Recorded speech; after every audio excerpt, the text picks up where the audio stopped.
Hello everyone, welcome to my kitchen.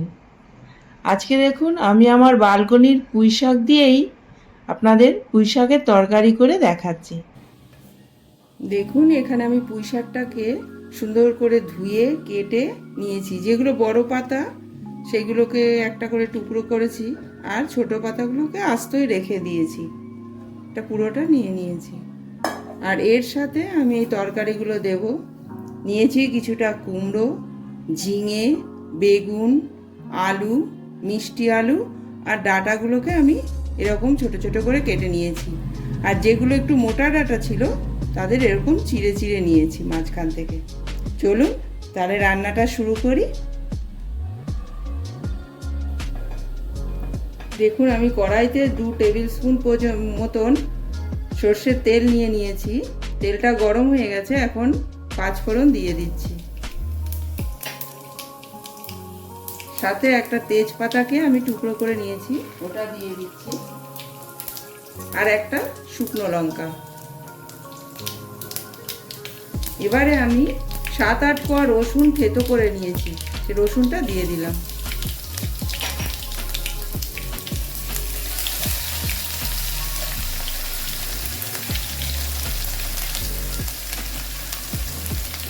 বাস রসুনটার একটু colour change হবে, ততক্ষণ একটু নাড়াচাড়া করে নেব।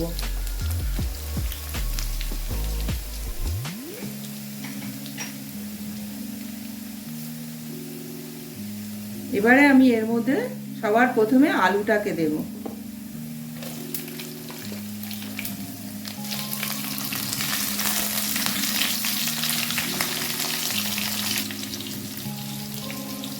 এখন এক এক করে আমি সবজিগুলো দিয়ে দেব।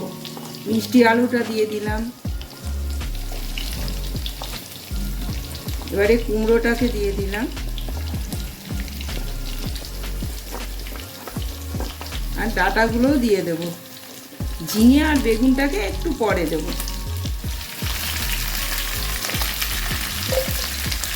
বেশ একটু নাড়াচাড়া করে নেব, তরকারিগুলোকে একটু সাঁতলিয়ে নেব ভালো করে।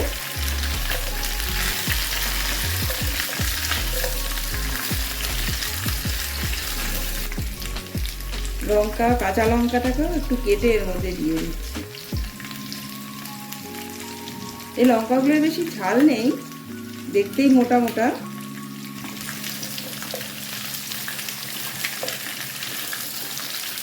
দেখুন পুঁই শাক তো সবাই রান্না করেন, একবার আপনারা আমার মতন এরকম রান্না করে দেখবেন, ভীষণ ভালো হয় খেতে।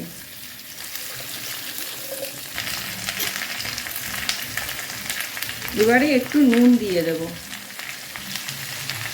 অল্প করেই দেব, আবারও আমি একটু নুন দেব। দিয়ে বেশ তরকারিটাকে ভালো করে নেড়ে চেড়ে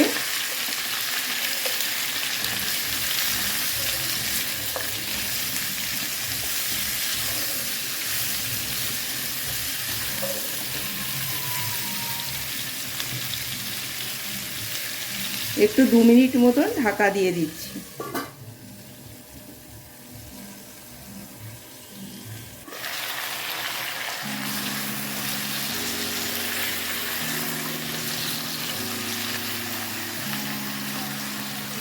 দেখুন তরকারিটা বেশ একটু সাতলানো হয়েছে।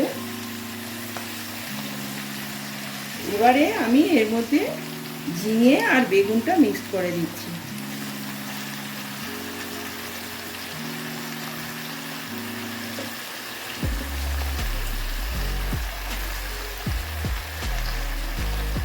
একটু হলুদও দিয়ে দিলাম।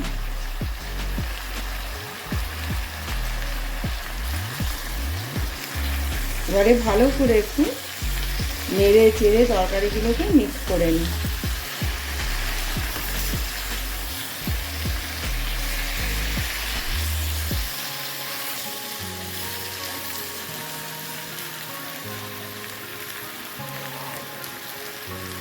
আবারও আমি এটাকে একটু ঢেকে দেব।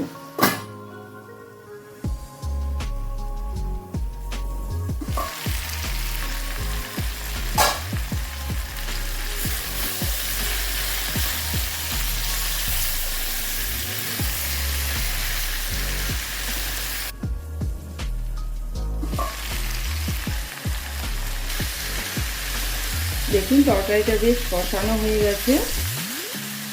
এখন আমি এর মধ্যে কিছু মশলা দিয়ে দেব। এটায় একটু ধনে পাউডার দিয়ে দিচ্ছি, একটু জিরে পাউডার, আর অল্প করে একটু লঙ্কা পাউডার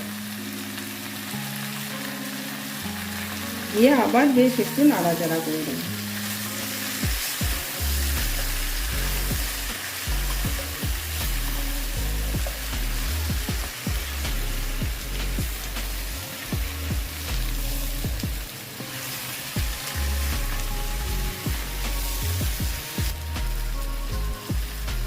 এবারে আমি আস্তে আস্তে শাকটা মিশিয়ে দিচ্ছি।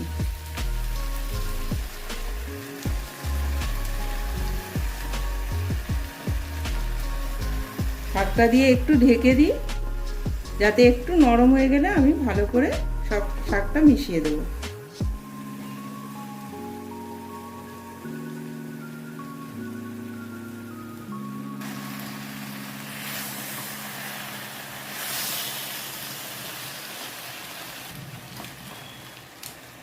এখন আমি পুরো শাকটা দিয়ে দিলাম।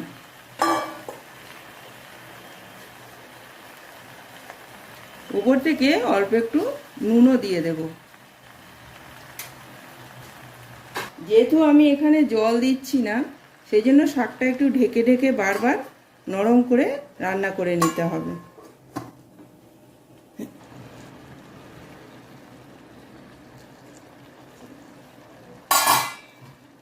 দেখুন অটোমেটিক এটায় জল বেরিয়ে গেছে। আর হ্যাঁ, গ্যাসের ফ্লেমটাকে অবশ্যই কম করেই রান্না করবেন।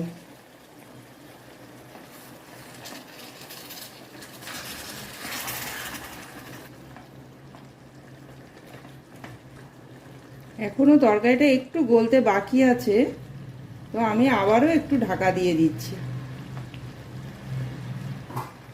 এই মিনিট দুয়েক মতন ঢাকা দিয়ে দিচ্ছি।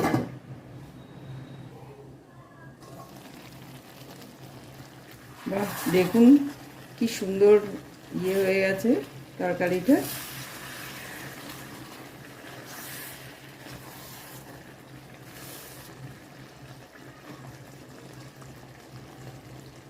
হ্যাঁ, সব তরকারিগুলো বেশ ভালো করে গলে গেছে।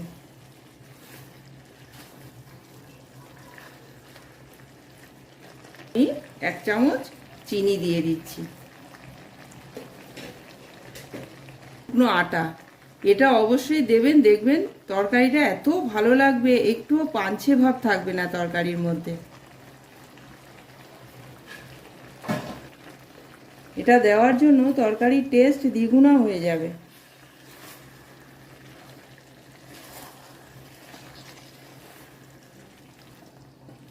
সব তরকারিগুলো দেখুন একসাথে বেশ মিশে গেছে। তরকারিটা আমার একদম রেডি।